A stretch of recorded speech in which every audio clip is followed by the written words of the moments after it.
ọ̀rọ̀ púpọ̀ tí mo fẹ́ sọ but corruption jẹ́ nǹkan tó as in kò dá it's not something that is nice. Corruption ó ti bà so many things jẹ́ ní ìlú tá wà yìí and well in other words because I'm the kind of person who like ọ̀rọ̀ púpọ̀ so and I like straightforward so corruption is not a good thing. Mo dẹ̀ rí pé ní orílẹ̀-èdè yìí corruption ti pọ̀ jù ó ti deep nínú lifestyle wa just of recent láìpẹ́ tí Trump tó ń ṣe fi sórí ipò tó ń ṣe dìbò yàn ní America tó sọ pé àwọn leaders wa pé wọ́n ti wà too corrupt jù pé nítorí ẹ̀ ló ń fẹ́ ní àwọn kọ̀ọ̀kan ṣe pé àwọn ọmọ Nàìjíríà tó wà lókè òkun náà pé kán lé wọn wálé sọ̀rọ̀ báyẹn kò dẹ̀ da irú eléyìí ó ń tini lójú so a fẹ́ káwọn leaders wa kán wá nǹkan ṣe sí. Ìwà àjẹbánu ń pa ìlú ni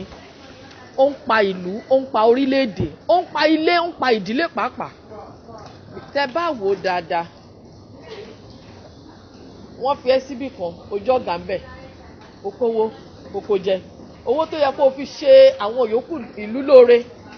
bóyá omi lọ ní ká fi ṣẹ̀rọ tó mómi wọ agbègbè àbí wọ́n ní ká fi ṣe náà ìwọ wá kó o ní torí pé wọ́n lo wà ń bẹ̀ lénìí oko náà gbogbo wa náà láti rèrè ẹ̀ nísìn ẹ̀mélòó là ń níná ládùúgbò sìn ìbò ni iná wà ń bo lomi wà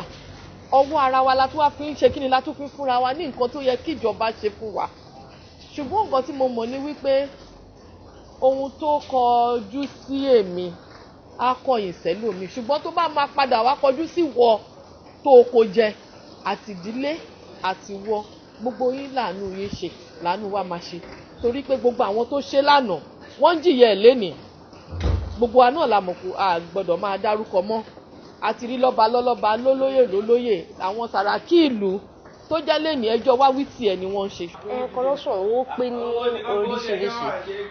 àti wípé a lè eradicate corruption kúrò nílùú yìí àwọn tí wọ́n kó owó wa jẹ ṣé yín supposing pé owó yẹn bó ṣe ń kó jẹ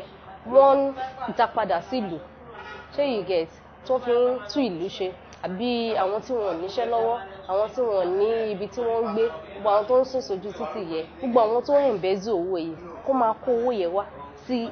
Nàìjíríà bóyá wà ní òkè òkun ni àbí ibi tó ń bá wà mo dì mọ́ pé wà ní Nàìjíríà náà so owó yẹn tó bá lè lo owó yẹn láti tún ìlú wa ṣe which is Nigeria èmi rò bóyá corruption yẹn torí àlè council ẹ̀ ó máa wà but at least kó máa give back to the masses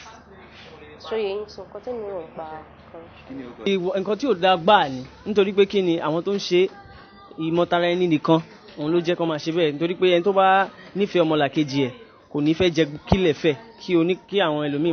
máa kú kó máa jìyà nípa tèmi nìyẹn.